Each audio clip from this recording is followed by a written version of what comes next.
Вулиця Українська в селі Знаменівка давно потребувала ремонту. Місцеві кажуть, асфальту на автошляху майже не було. Це не уявляєте, які були ями, як нам було їздити по них. Дуже важко. І аварії, і машини, в кого власники розбиваються, це все звісно. То дуже було в занедбаному стані. Це останні ремонти, я взагалі капітальні не пам'ятаю, коли це було. Вона дійшла до такого стану, що вже не можна було пішки ходити. Маршрутники, водії маршрутних автобусів відмовлялися перевозити вже пасажирів по цій дорозі, виїжджали з іншими дорогами, що приносило незадоволення мешканців.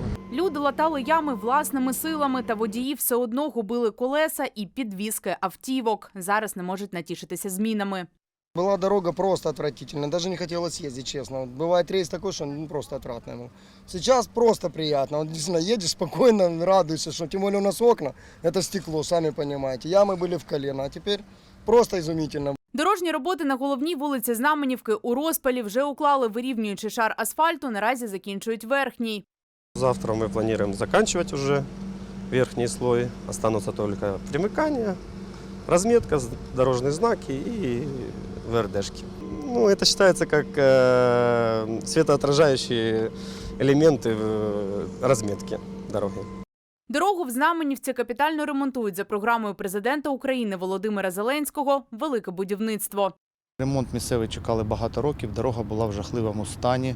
На даний час вони задоволені її якістю.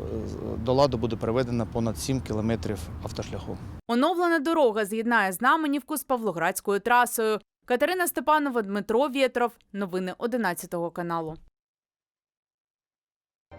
11 канал. Усі фарби твого життя. Обов'язково підписуйтесь на наш YouTube канал, щоб дізнатися першими про найважливіше.